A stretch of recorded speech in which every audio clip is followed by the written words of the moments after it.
নমস্কার, জয় শ্রীরাম, হর হর মহাদেব। এই রাজ্যের মাননীয় মুখ্যমন্ত্রী শুভেন্দু অধিকারীর বিরুদ্ধে একটা ভয়ঙ্কর অভিযোগ আছে। দাদা, আপনি কি ঠিক করেছেন বলুন তো? সারাদিন জ্যামপ্যাক অ্যাকশান চলছে। এই নেতাকে ধরছেন, ওই নেতাকে ডিম ছেঁড়া হচ্ছে, ওই নেতার শাস্তি হচ্ছে, ওই নেতা পালিয়ে বেড়াচ্ছে। সেই সব নিয়ে তো সারাদিন নিঃশ্বাস ফেলার সময় নেই। তো মানুষ কি রাত্রিবেলাতে একটু ঘুমোবে না, একটু বিশ্রাম টিশ্রাম নেবে না? এই রাত্রিবেলায় দুটোর সময় যে অভিষেকের মতো চিটিংবাজ তার বাড়িটা ঘিরে ফেলা হলো, তো সারা রাত কি এবার টিভি চালিয়ে খুলে বসে থাকতে হবে নাকি? এ কি শুরু করেছেন বলুন তো? আজকে আপনারা জানেন যে সারা দিন ধরেই হই হই রই রই যেটা চলছে, কালীঘাটে মরা কান্না শুরু হয়ে গেছে যে অভিষেক ব্যানার্জির বাড়ি মাঝরাত্রে ঘিরে ফেলেছে পুলিশ। এবং তারপর অভিষেক যখন তদন্তে সহযোগিতা করছে না, অভিষেকের পিসি মমতা ছুটে এসছে, তাও কোনো কথা শোনেনি। শেষে গ্যাস কাটার দিয়ে অভিষেকের বাড়ির দরজা কেটে ভেতরে পুলিশ ঢুকেছে। বিশ্বাস করুন, সেদিনকে 2024-এর 15ই সেপ্টেম্বরের কথা মনে পড়ে যাচ্ছে। যেদিনকে যেদিনকে আমার বাড়ি ঘিরে ফেলেছিল পুলিশ। নিচে অন্তত 5 গাড়ি দাঁড়িয়ে আছে, গোটা 50 পুলিশ নিচে, আর উপরে আমার ঘরে, আমার ফ্ল্যাটে অন্তত 22টা অফিসার ঢুকেছে, যার মধ্যে 17টা আবার মুসলিম। এবং তাদের মধ্যে অনেকের উর্দি নেই। কি তাণ্ডব সারাদিন ধরে চলেছে! আমার 8 বছরের ফুটফুটে ছেলেটা, তাকে অবধি ছাড়েনি, তার উপরে মেন্টাল টর্চার করেছে। আমার স্ত্রীকে অবধি মেন্টাল টর্চার করেছে। সেই দিনগুলোর কথা মনে পড়ছে 2021-এর 2রা মেয়ের কথা, যার পর 6টা মাস আমার ছেলেকে, আমার বউকে হাত ধরে রাস্তায় রাস্তায় ঘুরে বেড়াতে হয়েছে, লুকিয়ে বেড়াতে হয়েছে এই হারমাত বাহিনীর জন্য। কেন এদের চুরি দুর্নীতির কথাটা মানুষের সামনে আসছিলাম। তো যে সীমাহীন অত্যাচার করেছে, যে পাপ করেছে, তার হিসেব সুদ সমেত হচ্ছে। ওই একজন উপরে বসে আছে, সব হিসেবটা করছে। শুদ্ধশীল ঘোষের বাড়ির দরজা ভাঙিয়েছিলে না শাবল গাঁইতি দিয়ে? আজকে অভিষেক ব্যানার্জি, তোমার বাড়ির দরজা গ্যাস কাটার দিয়ে পুলিশ ঢুকলো, মাঝরাতে ঘিরে ফেললো। দেখো কীরকম লাগে। আমি তো কোনো পাপ করিনি, অন্যায় করিনি, তারপরও এই বদমাইশিটা আমার সঙ্গে করেছিলে। আর আজকে তোমার পাপের পুরো হিসেবটা হচ্ছে, আর এরকম করেই ফেরত আসে। তো যারা অভিষেক ব্যানার্জির এই জিনিসটা নিয়ে ভাবছেন যে আজকে বোধহয় ভালোই রগরানি হয়েছে ভাইপোকে, তারা বোধহয় ভুলে যাচ্ছেন আগামী 72টা ঘন্টা এই ভাইপো, এই অভিষেক, এই বদমাইশ অভিষেকের জীবনে কি কি আসতে চলেছে, কোন ঝড়টা আসতে চলেছে। এবং সেই 72 ঘন্টাটা যদি কোনো রকমে সারভাইভ করে যায়, তারপরও অভিষেকের কিন্তু বাঁচার, মানে জেলের হাত থেকে বাঁচার খুব একটা জায়গা, খুব একটা অপশান থাকছে না। কেন? দেখুন, আমরা ইতিমধ্যেই জানি যে সই জাল কাণ্ড, যেটাতে ফাইনালি পালিয়ে বেরিয়ে লুকিয়ে চুরিয়েও অভিষেক কিচ্ছু করতে পারেনি, মহামান্য আদালতের নির্দেশে আসতে হয়েছে, সিআইডির জেরা ফেস করতে হয়েছে। এবং সেখানেও বাবুসোনা খুব টেম্পার দেখাতে গিয়েছিল, কিন্তু ফেরেববাজ অভিষেক আসল জায়গাটাই ঘেঁটে দেওয়ার চেষ্টা করছিল, সেটা হচ্ছে এই রেজলিউশন কপি। আরে দেখাবে কোথা থেকে? ফেরেববাজিটা, চিটিংবাজিটা এই অভিষেক তো ওইখানেই করেছে। ফলে সেই রেজলিউশনের অরিজিনাল কপিটা নিয়ে এই অভিষেককে রবিবার, অর্থাৎ আগামীকাল দুপুর 12টার সময় সিআইডির হেডকোয়ার্টার ভবানী ভবনে দেখা করতে বলেছে। মানে আগামীকালও ভালো করে রগরানি পালিশ চলবে এই অভিষেককে। এরপর যদি রবিবারটা সারভাইভ করে যায়, তাহলে সোমবার চাকরি দুর্নীতি কাণ্ডে অলরেডি ইডি সামন করেছে। হবে অভিষেকের বুকের পাটা যাওয়ার। না গেলে ঘাড় ধরে কিন্তু হিরির করে টানতে টানতে নিয়ে যাবে, কারণ ওই কেস গুটিয়ে এসছে, সেই খবর সামনে আসছে। খুব মাতব্বরি করে অনেক প্রশ্ন করছে, তো সেই সব মাতব্বরির কোশ্চেন আদালতে তোলার জন্য তৈরি থাকো বাবু। তোমাকে জেরা ফেস করতেই হবে। রবিবার গেল, সোমবার গেল, তাহলে কি মঙ্গলবার ছাড় দেবে? না। আপনারা জানেন, গতকাল যখন পিসিকে হেয়ার স্ট্রিট থানা কেসটা দিয়েছে, এফআইআরটা হয়েছে, ভয়ঙ্কর 3টে ধারা লেগেছে, এবং তার মধ্যে একটা নন বেলেবল সেকশন রয়েছে, অর্থাৎ পিসির কোমরেও দড়ি পড়বে, আর লালবাজার এবার কোমরে দড়ি পরিয়ে তুলে নিয়ে যাবে। সেই জন্য ভাইপো আতঙ্কে পিসির সঙ্গে মিটিং করতে গিয়েছিল। বিভিন্ন লয়ার দেখেছিল, তাদের সঙ্গে বেশ ভালো করে মিটিং করছিল, কিন্তু তখনই তো আমাদের কাছে কালকে খবরটা চলে এসেছিল যে অভিষেকের বাড়িতে আবার সিআইডির টিম চলে গেছে, সন্ধ্যেবেলায় নোটিশ সার্ভ করেছে। কেন? ওই যে বিধাননগরে সাইবার ক্রাইমে যে মামলাটা হয়েছিল, ভোটের আগে অভিষেক বলছিল না ডিজে বাজাবো, 4 তারিখের পর দেখে নেবো, 12টার পর বুঝে নেবো। তো সেই জন্য যে মামলাটা হয়েছিল, সেই কেসটাও ফাইনালি সিআইডিকে ট্রান্সফার করে দেওয়া হয়েছে, এবং সিআইডি সেই কেসটা পেয়ে সেখানে তদন্ত করে অভিষেককে জিজ্ঞাসাবাদ করার মতো জায়গা পেয়ে গেছে। ফলে নোটিশ সার্ভ হয়েছে, এবং সেইটার জন্য মঙ্গলবার দিন অভিষেককে ডাকা হয়েছে। ফলে আগামী 72 ঘন্টা 3টে জেরা অভিষেককে ফেস করতে হবে। আমার যেটুকুনি মনে হয়, সোমবার বা মঙ্গলবারের জেরাটা বোধহয় অভিষেক ফেস করার মতো সাহস দেখাতে পারবে না। আবার সেই বদমাইশি শুরু করবে, হাইকোর্টে ছুটবে, গিয়ে বলবে হুজুর আমাকে বাঁচাও, আমাকে প্রোটেকশন দাও, তবে আমি যাব, গেলেই তো আমাকে অ্যারেস্ট করে নেবে। পিছনে তো একদম হলুদ হয়ে আছে। কিন্তু এইসবের পরেও কি অভিষেকের খুব একটা ফাঁড়া কাটছে না? যেটুকুনি খবর, ওই যে অবৈধ বাড়ি যেটা নিয়ে অভিষেক টাইম চেয়েছিল, তারপরেও এখনও কিছু নোটিশ ফোটিশ কিছু পাঠাতে পারেনি। ফলে বুলডোজার ঘোরাঘুরি করছে অভিষেকের বাড়ির চারপাশে। যে কোনো দিন, যে কোনো মুহূর্তে পুরসভা এবার সেখানে গিয়ে ভাঙচুর শুরু করবে। ওই যে অভিষেকের 24টা বাড়ি আছে অবৈধ, যেটা মাননীয় মুখ্যমন্ত্রী শুভেন্দু অধিকারী খবর দিয়েছিলেন, সেই 24টা বাড়িতেই এবার ভাঙচুর চলবে। যেখানে যেখানে অবৈধ নির্মাণ হয়েছে সব ভেঙে গুঁড়িয়ে দেওয়া হবে। বুলডোজার ফাইনালি চলছে, এই জায়গাটা ইনশিওর হয়ে যাচ্ছে। আর সেখান থেকে যদি পেরিয়ে যায়, সেখানেও পেরোনোর জায়গা নেই। আর একটা বড় জায়গা চলে এসছে। 2021 সালে গিয়ে শান্ত ত্রিপুরাকে অশান্ত করার চেষ্টা, থানায় গিয়ে দাদাগিরি, চোখ রাঙানি, তার জন্য অভিষেকের বিরুদ্ধে মামলা হয়েছিল এবং সেই মামলায় বারবার সমন পাঠানোর পরেও আমার বাবু সোনা সেখানে যায়নি। ফলে এইখানের আদালতের মাধ্যমে ডেকে পাঠিয়েছে অভিষেককে, সশরীরে গিয়ে হাজিরা দিতে হবে। সেখানেও একটা ফাঁড়া আছে। এরপর সেবাশ্রয়ের যে ওষুধ কেলেঙ্কারি দেখেছিলেন, সরকারি ওষুধ, কোটি কোটি টাকার ওষুধ, সাধারণ মানুষের প্রাণ বাঁচানোর ওষুধ, সরকারি পয়সার ওষুধ, সব অভিষেক তুলে নিয়েছিল। জোচ্চোর অভিষেক সেগুলো তুলে নিয়ে নিজের কাছে রেখেছিল।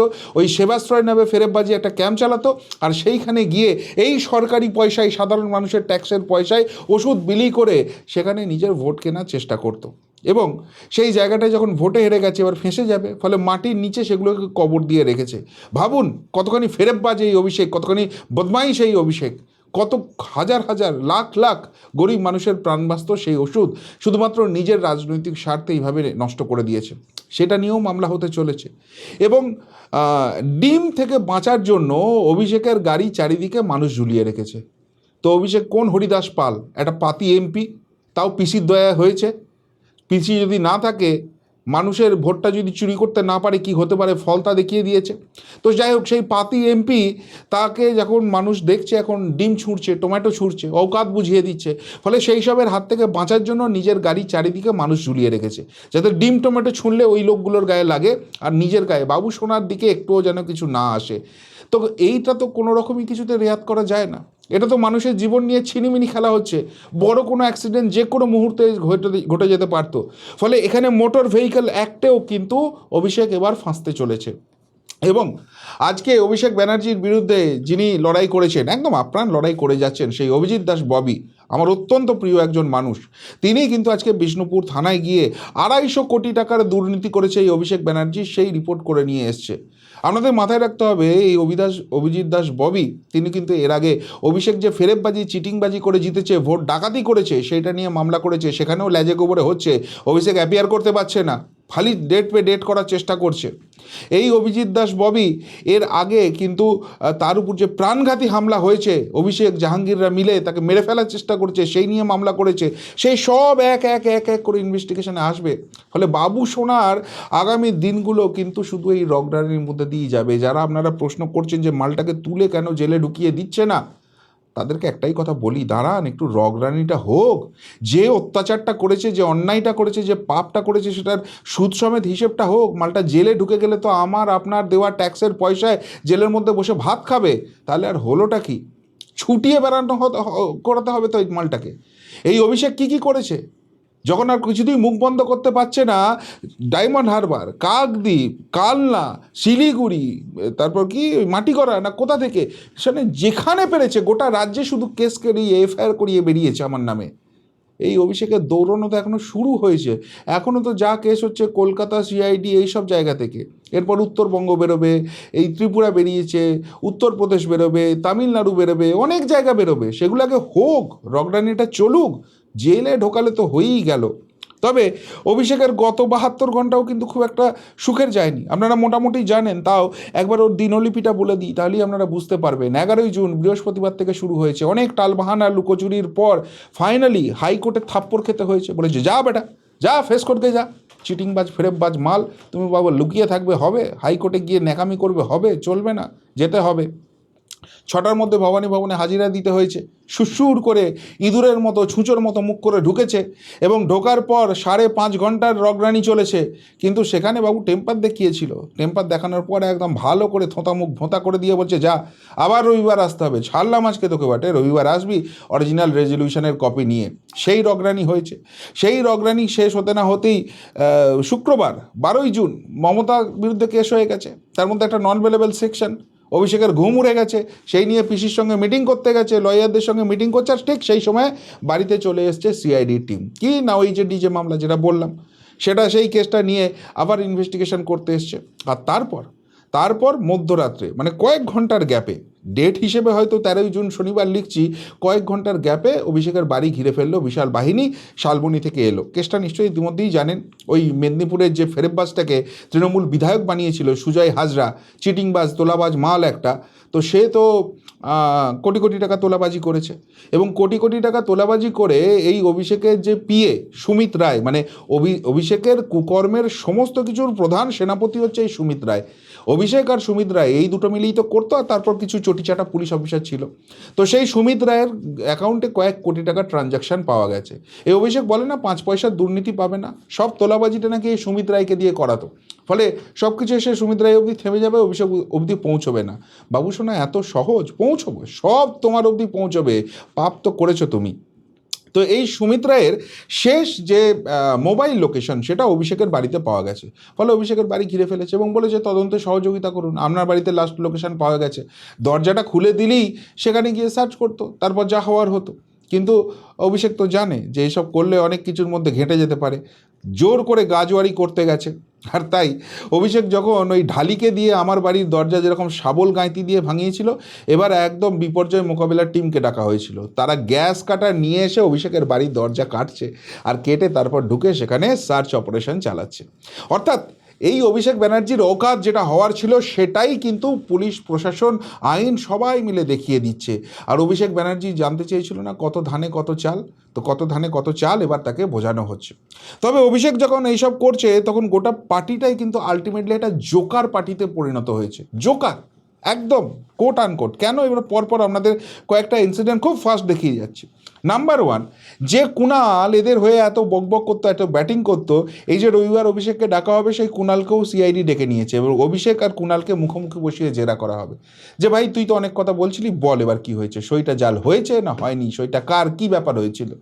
তাহলে ভাবতে পারছেন যে এদের হয়ে ব্যাটিং করছিল, এবার সে কী করবে? তথ্য লুকিয়ে অভিষেককে বাঁচানোর চেষ্টা করবে, তাহলে তো সে গণকেশ। আর যদি সব সত্যিটা বলে দেয়, তাহলে অভিষেক গণকেশ।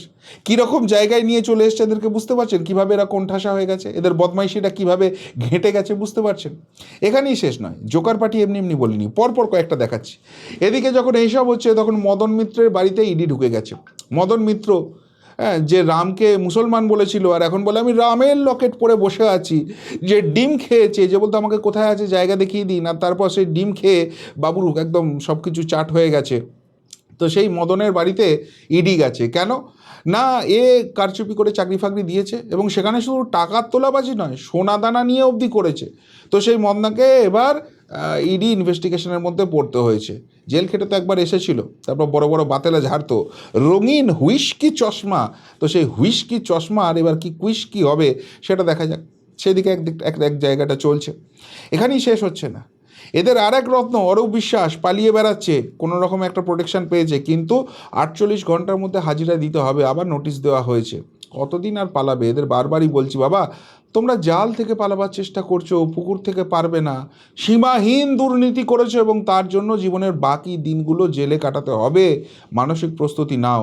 এদিক ওদিক করে কদিন আর কাটাবে? যতই দেরি করো, আলটিমেটলি জেলটা হবে, শাস্তি হবেই, কেউ আটকাতে পারবে না। মানে সব কটা ফেরেকবাজ, চিটিংবাজ মিলে যে তৃণমূলটা চালাতো, একদম স্পষ্ট হয়ে যাচ্ছে, যে কথাটা বারবার জোর গলায় বলতাম, আর সেইগুলো এবার আইনের আওতায় আসছে। এদিকে যখন এইসব কাণ্ড চলছে, তখন কল্যাণ দেখছিলাম কালকে খুব চিৎকার চেঁচামেচি করছিল, দিদিকে বলবো হয় অভিষেককে বাঁচো নয় আমাকে বাঁচো।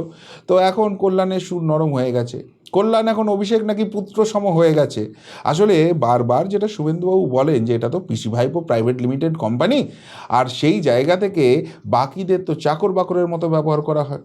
তো চাকর বাকর করছিল, খেপে গেছে, এখন সেই জায়গা থেকে হয়তো একটু সুড়সুড়ি দিয়ে দিয়েছে, অমনি খুশি হয়ে গেছে, আর বাবু এখন মিশে গেছে। ভাবুন একটা লোকের স্টান্স কীরকম ঘন্টায় ঘন্টায় বদলায়। তো যাদের স্টান্স এরকম বদলায়, তাদেরকে যখন শুভেন্দুবাবুরা রেজিস্টার্ড মাতাল টাতাল বলে, সেই জায়গাগুলোই তো ম্যাচ করে যায়। এদের কোনো আর পাবলিক অ্যাকসেপ্টেন্স, রাজনৈতিক অ্যাকসেপ্টেন্স কি আর বেঁচে আছে? আর এরা মিলে যদি এখন পার্টিটা চালায়, সেই পার্টিটাকে জোকার পার্টি ছাড়া আর কি বলবেন বলুন তো? শুধু এখানেই জোকারগিরি শেষ হচ্ছে না, এবার মজার ব্যাপারটা দেখুন। মালা রায়, যাকে নাকি প্রথম থেকে শোনা যাচ্ছিল যে মমতা ব্যানার্জির সঙ্গে একদম ডাঁটকে আছে, মমতা ব্যানার্জির সঙ্গ ছাড়বে না, সেই মালা রায়ও এখন বিদ্রোহী শিবিরে যোগ দিয়েছে। এবং যোগ দেওয়ার পর মালা রায় সমস্ত কিছু তৃণমূলের পদ ছেড়ে দিয়েছে, মানে মমতার তৃণমূলের যে পদগুলো ছিল। আর তারপর এই মালা রায়কে সরিয়ে দেওয়া হয়েছে। এই মালা রায়কে কিছু একটা পদ দিয়েছিল না, সেই জায়গা থেকে সরিয়ে দেওয়া হয়েছে। আচ্ছা, আপনি ভাবুন তো, যে সব জায়গা থেকে রেজিগনেশন করে দিয়েছে তাকে আবার আপনি কিভাবে সরাচ্ছেন? ওই যে বললাম জোকার পার্টি, তারা কি করবে সেটা তো তারা ভেবে পাচ্ছে না। আবার এদিকে যদি মালা রায়কে সরিয়ে দাও, তাহলে সায়নী ঘোষকে তোমরা রেখে দিয়েছো কেন? সায়নী ঘোষ তো দেখি যুব যে শাখাটা রয়েছে তার সভানেত্রী না কী সব পোস্টে রয়েছে। তো এই সায়নী ঘোষও এখন বিদ্রোহী ব্লকে যোগ দিয়েছে, তো তাকে তো সরানোর কোনো হিম্মত হচ্ছে না। এবার মজার ব্যাপার হচ্ছে, সায়নীর যে গ্রুপটা আছে সেখানে সায়নী গ্রুপ অ্যাডমিন, এবং সেখানে অভিষেকের ক্যামাক স্ট্রিটের বেশ কিছু লোকটোক আছে। তো বাকি যারা আছে তারা সায়নী ঘোষকে বলছে, শোনা যাচ্ছে আপনি এই বিদ্রোহী ব্লকে সাইন করেছেন, এই সাইনটা কি আপনার?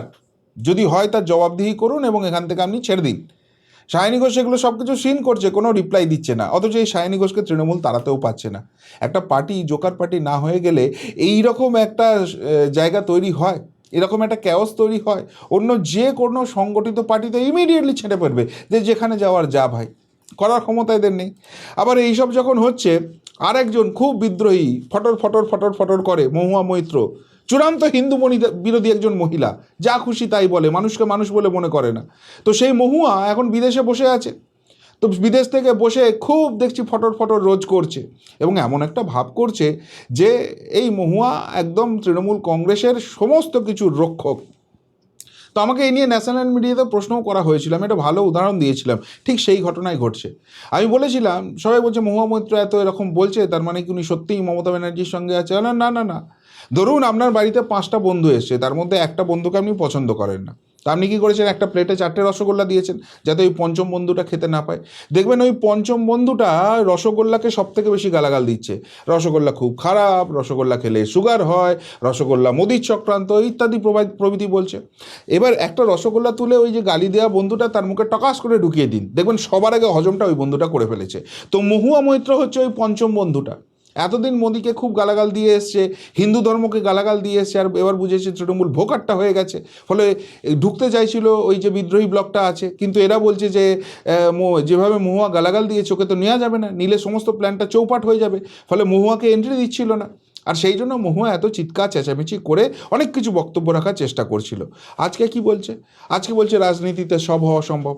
আজকে বলছে শুভেন্দু অধিকারী খুব ভালো লোক, শুভেন্দু অধিকারীর সঙ্গে আবার খুব ভালো সম্পর্ক আছে। মানে আমাকে নাও ভাই নাও, পায়ে ধরছি। মানে মহুয়াও এবার এত গালাগালি দেওয়ার পর বিদ্রোহী ব্লকে ঢোকার চেষ্টা করছে, মিডিয়াতে সেই জল্পনা শুরু হয়ে গেছে। তাহলে এরকম যাদের ঘন্টায় স্টান্স তৈরি হয়, চেঞ্জ হয়, তাহলে তাদেরকে কি বলবেন? এই পার্টিটা আলটিমেটলি একটা জোকার পার্টিতে পরিণত হয়েছে বলে কি কিছু ভুল করছি? এবার সর্বশেষ উদাহরণটা দিই, তাহলে একদম 16 কলা পূর্ণ হয়ে যাবে। সুদীপ ব্যানার্জি প্রথম থেকে নাকি একদম ডাঁটকে মমতা ব্যানার্জির সঙ্গে আছে। আমি প্রথম দিন থেকে বলেছি এটা কখনো হয়? নয়না ব্যানার্জি ওর বউ যে এমএলএ, সে বিদ্রোহী ব্লকে সাইন করে দিয়েছে, তো সুদীপ ব্যানার্জির ক্ষমতা কী আছে থাকবে? ও জল মাপছে, ও বেসিক্যালি ওখানে বসে মমতা অভিষেক কী বলছে সেটা বোঝার চেষ্টা করছে, আর সব ইনফরমেশান নিয়ে এই বিদ্রোহী ব্লকে যারা আছে তাদেরকে দিয়ে দিচ্ছে, 2 দিন বাদে ঠিক জয়েন করবে। দেখুন ঠিক সেটাই হচ্ছে। আজকে ওখানে চলে গেছে শতাব্দীর সঙ্গে ভূপেন্দ্র যাদবের বাড়িতে মিটিং করতে, আমিও ভালো তৃণমূল, আমিও ওই বিদ্রোহী ব্লকে যোগটা দেবো। তাহলে মমতা ব্যানার্জির আশেপাশে যারা আছে তারা কেউ কোথাও নেই, কাউকে বেঁধে রাখতে পারছে না। যারা দিদির একটা ফোনের আশায় বসে থাকতো, লাত মেরে বেরিয়ে চলে যাচ্ছে। তো এই যে দলটার অবস্থা হয়েছে, তাদেরকে জোকার পার্টি ছাড়া আর কিছু বলা যায়? কি বলবেন এই যে সামগ্রিক ঘটনা চলছে অভিষেকের জীবনের আগামী 72 ঘন্টা, আর তারপরে এই একের পর এক জোকার বৃত্তি রাজনীতির নামে আমাদের যে দেখতে হচ্ছে সেই নিয়ে? যদি কিছু বলার থাকে অবশ্যই কমেন্ট বক্সে কমেন্ট করে জানাবেন। এখনকার মতো এখানেই শেষ করলাম, ফেরত আসছি নতুন প্রতিবেদন নিয়ে খুব তাড়াতাড়ি। ভালো থাকবেন, সাথে থাকবেন, পাশে থাকবেন। নমস্কার।